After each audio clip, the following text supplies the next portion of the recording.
আসসালামু আলাইকুম প্রিয় শিক্ষার্থীরা, আমি আব্দুল্লাহ ইসলাম ফরিদপুর মেডিকেল কলেজে ফাইনাল ইয়ারে অধ্যয়নরত।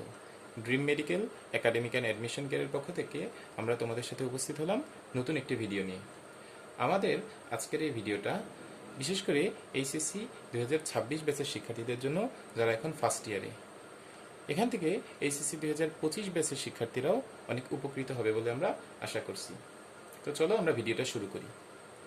আমাদের ভিডিওর আজকের টপিক হচ্ছে ফার্স্ট ইয়ার হোক, মেডিকেলে চান্স পাওয়ার প্রথম সিঁড়ি।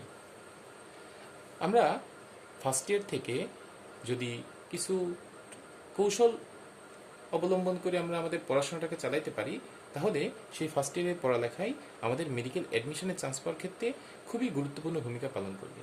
তো চলো আমরা কিভাবে ফার্স্ট ইয়ার থেকেই খুব গুরুত্বপূর্ণ কৌশল অবলম্বন করে আমরা আমাদের মেডিকেলের চান্স পাওয়ার পথটাকে আরও সুগম করতে পারি, আমরা সেটা নিয়ে আলোচনা করি। আমাদের প্রথম যে কাজ হবে সেটা হচ্ছে, আমরা সকলেই যখন যেই টপিকটা পড়ব তখন সেই টপিকগুলো খুব ভালো করে বুঝে বুঝে পড়ব।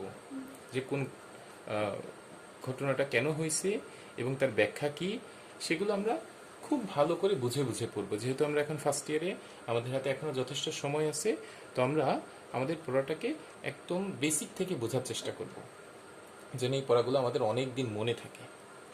2 নম্বর, আমরা যখন পড়ব তখন সেই সাবজেক্টের মূল বইটাকে আমরা খুব ভালো করে দাগিয়ে দাগিয়ে পড়ব। গুরুত্বপূর্ণ টপিকগুলোকে আমরা হাইলাইট করে রাখবো, যেন পরবর্তীতে আমরা আবার যখন রিভিশন দেব তখন সেই গুরুত্বপূর্ণ টপিকগুলো দিকে আমরা হাইলাইটেড পোর্শনের দিকে আমরা একবার তাকালেই আমাদের পুরো অধ্যায় সম্পর্কে একটা ধারণা আবার মাথার মধ্যে চলে আসে। 3 নাম্বার, আমরা প্রত্যেকটা সাবজেক্টকেই সমান গুরুত্ব দিব, কেননা আমাদের মেডিকেল অ্যাডমিশনের জন্য একটা বড় অংশ নাম্বার আসে এসএসসি এবং এইচএসসি থেকে। যেহেতু তোমরা এসএসসি পরীক্ষা দিয়ে দিয়েছো, এখন তোমাদের সামনে এইচএসসি পরীক্ষা আছে। তো এইচএসসি পরীক্ষা থেকে যেহেতু 125 নাম্বার যুক্ত হয় মেডিকেল অ্যাডমিশনে, তো এইচএসসি পরীক্ষাতে এ প্লাস থাকাটা সবার জন্য খুবই গুরুত্বপূর্ণ। তো সব সাবজেক্টে যদি তুমি সমান গুরুত্ব না দাও, কোনো সাবজেক্টে তুমি কম গুরুত্ব দাও, তার কারণে যে তোমার এ প্লাস মিস হয়ে যায়, যেটা তোমাকে মেডিকেলে চান্স পাওয়াতে অনেক বাধা সৃষ্টি করবে। এই জন্য তোমরা প্রথম থেকেই সবগুলো সাবজেক্টকেই সমান গুরুত্ব দিবে। এবং সবশেষ, আমরা আমাদের মেডিকেলে যে 5টা সাবজেক্ট থেকে কোশ্চেন আসে, বায়োলজি, কেমিস্ট্রি, ফিজিক্স, ম্যাথমেটিক্স,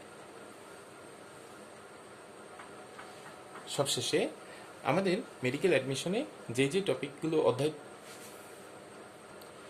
সবশেষে আমাদের মেডিকেল অ্যাডমিশনে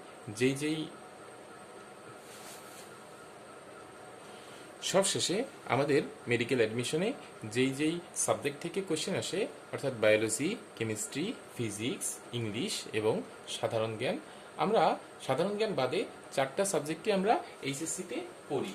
তো এই 4টা সাবজেক্টের যে কোনো টপিক বা যে কোনো অধ্যায় যখন আমাদের পড়া হয়ে যাবে, তখন আমরা একটা মেডিকেল কোশ্চেন ব্যাংক জোগাড় করে সেটা খুলে দেখব যে এই অধ্যায় থেকে মেডিকেলে আসা কোশ্চেনগুলো আমি কতগুলো এখন পারি। তাহলে আমি বুঝতে পারবো আমার পড়ালেখার অবস্থাটা কেমন যাচ্ছে, এবং এখান থেকে আমি বুঝতে পারবো আমার কতটুকু উন্নতি করলে আমি মেডিকেলে চান্স পাওয়ার জন্য যোগ্য হিসেবে নিজেকে গড়ে তুলতে পারি। তো সকলকে অসংখ্য ধন্যবাদ আমাদের এই ভিডিওটা দেখার জন্য। যদি ভিডিওটা তোমাদের ভালো লেগে থাকে, তাহলে তোমরা আমাদের ড্রিম মেডিকেল এই চ্যানেলটাকে সাবস্ক্রাইব করে যাবে, এবং তোমাদের কারো যদি কোনো কোশ্চেন থাকে তোমরা কমেন্ট সেকশনে করে যাবে, আমরা উত্তর দেওয়ার যথাসাধ্য চেষ্টা করব। সকলকে অসংখ্য ধন্যবাদ। আসসালামু আলাইকুম।